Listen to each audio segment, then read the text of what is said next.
Digital বর্তনী যা digital সিস্টেমের বোধগম্য কোডকে মানুষের বোধগম্য কোডে রূপান্তর করে।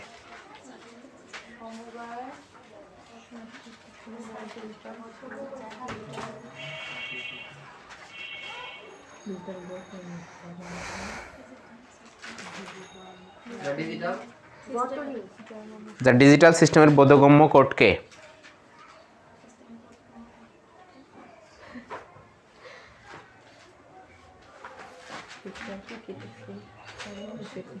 মানুষের বোধগম্য ভাষায় রূপান্তর করে, অর্থাৎ কম্পিউটারের ভাষাকে মানুষের ভাষায় রূপান্তর করে।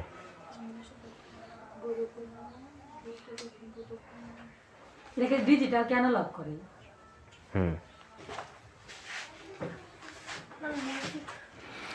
বুঝতে পারছি।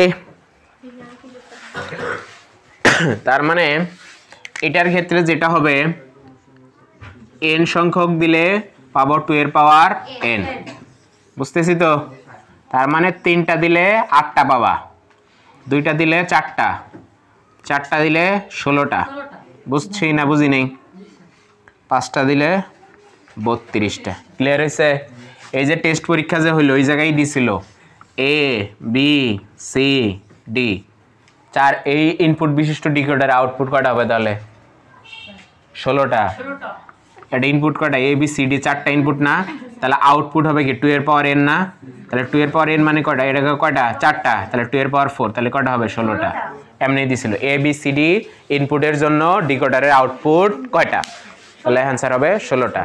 এ বুঝছি না আমি একাই বুঝলাম? হ্যাঁ একটু আমি একাই বুঝলাম, তার মানে এটাই বোঝা যাইতেছে। তার মানে 3টা ইনপুট দিলে কয়টা পাওয়া যায়? এখন 3টা ইনপুট ABC হইতে পারে, XYZ হইতে পারে, বুঝা গেছে? 4টা ইনপুট, যখন পরীক্ষা ছিল 4টা ইনপুট ABCD, ডিকোডারের ইনপুটের জন্য আউটপুট কয়টা? এই কোশ্চেন করছে। তাহলে ইনপুট সরাসরি বইলা দেয় না, কিন্তু এখানে ইনপুট কয়টা? 4টা। তাহলে 4টা 2 এর পাওয়ার 4, তাহলে কয়টা হবে? 16টা। ক্লিয়ার হয়েছে? 5টা দিলে 32টা, যদি বলে 9টা তাহলে 2 এর পাওয়ার 9 মানে 512টা। বোঝা গেছে? আমরা 2 এর পাওয়ার 10 পর্যন্ত মনে রাখতে বলছি, এখানকার দিব স্যার, মুখস্থ করতে বলছি না 2 এর পাওয়ার 10 পর্যন্ত। হ্যাঁ এটা মনে রাখতে হবে। এ বুঝতে পারছি?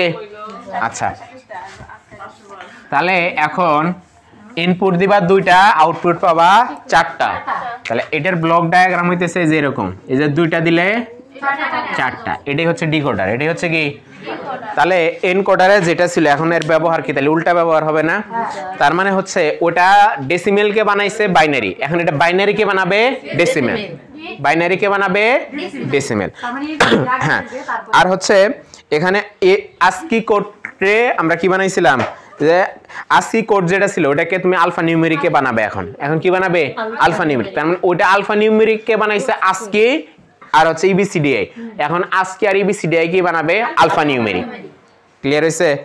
আচ্ছা এটাই। আর হচ্ছে বিভিন্ন ভাষায় লিখিত সংখ্যাকে দশমিক ভাষায় রূপান্তর, তুমি যাই লেখো সেটাকে ডেসিমেলে রূপান্তর করে দিবে। বোঝা গেছে? যাই লিখি সেটা কি করবে? ডেসিমেলে রূপান্তর করবে। এটাই হচ্ছে ডিকোডারের ব্যবহার।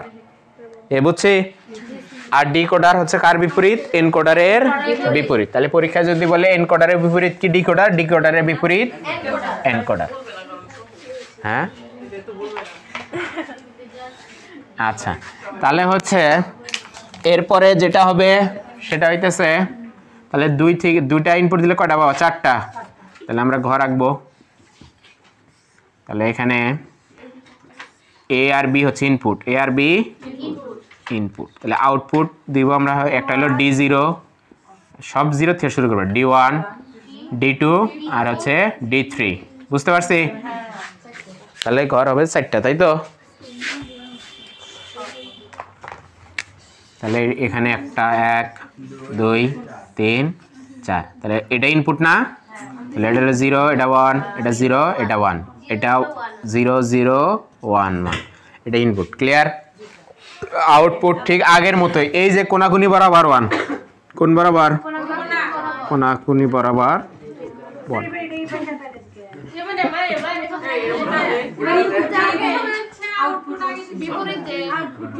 এটা হচ্ছে ইনপুট, এটা হচ্ছে আউটপুট, কারণ বিপরীত। এতক্ষণ কি বললা? বিপরীত করছো না? এখন জিনিসটা উল্টে গেছে।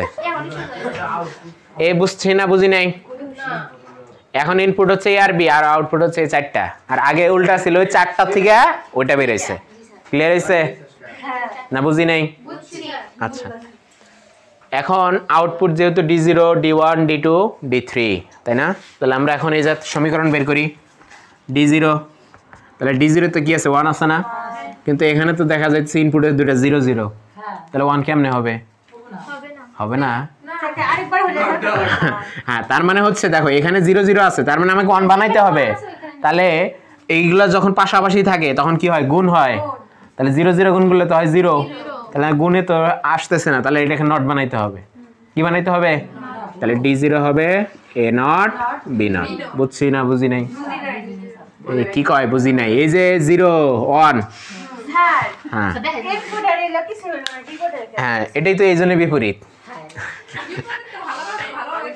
এখন দেখো 1 যেখানে 1 আছে এই বরাবর ফেরত আসো ইনপুটে 0 0 কিন্তু দেখাইতেছে 1 ডিকোডারের জন্য ডি দিছি বুঝা গেছে হ্যাঁ ওটাই দিল সমস্যা নাই আই দিল সমস্যা নেই একই কথা তাহলে হচ্ছে এখানে 1 আউটপুটে তাকাইতে হবে আর 1 কোথায় এখানে আর কোথায় এখানে আর কোথায় এখানে এখন আমার এই বরাবর ফেরত আসলে দেখা যাচ্ছে দুইটা 0 কিন্তু আউটপুটে 1 এটা কি পসিবল এখন পসিবল বানাইতে হবে যেহেতু আমরা বলছিলাম ওই যে আমরা এমনি দেখছিলাম যে হচ্ছে যখন তারা একসাথে থাকে এরকম তখন যদি দেখি এই পাশে 1 আছে না মিললে কি এগুলাকে নট করেও 1 বানাইতে হয় যেটা 0 ছিল সেটাকে নট করছিলাম মনে আছে আচ্ছা তাহলে এটা হচ্ছে 0 তার মানে এটা নট এটা 0 এটা নট তাহলে দুটো 1 নট মানে কি 1 1 হয়ে যাবে আর 1 1 গুণ করলে 1 আচ্ছা এরপরে কি এটার আর কোনো 1 আছে তাহলে এটার কাজ শেষ এখন d1 এর তাহলে আবার d1 তাহলে এখন এটা কি 1 না এখন এখানে দেখো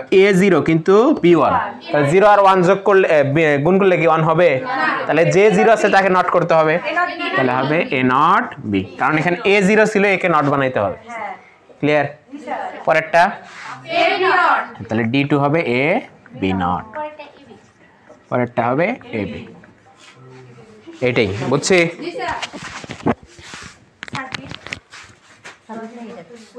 সার্কিটটা কত তোমরা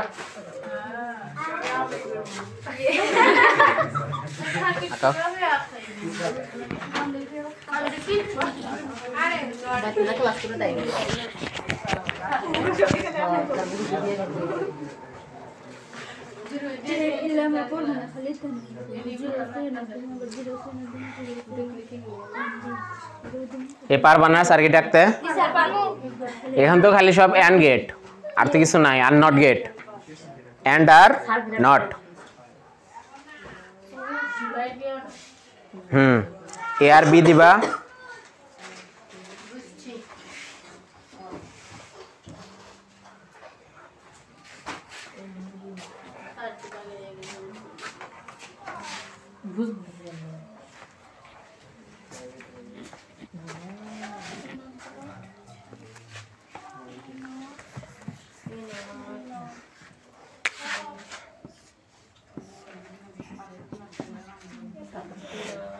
তাহলে হচ্ছে d0 a নট এই যেখানে a নট ঝুলাই দিবা আর এখানে b নট ঝুলাই দিবা তাহলে এটা হচ্ছে a নট এটা হচ্ছে b নট তাহলে a নট b নট তাহলে এই যে এখান থেকে a নট টানবা এখান থেকে b নট টানবা আর এই যে হচ্ছে এন্ড তাহলে এটা পাবা d0 তারপর আছে d1 এ লাগবে a নট এই যে a নট আর লাগবে কি b এই যে যাচ্ছে b এটা আবার এন্ডে তাহলে এটা হচ্ছে d1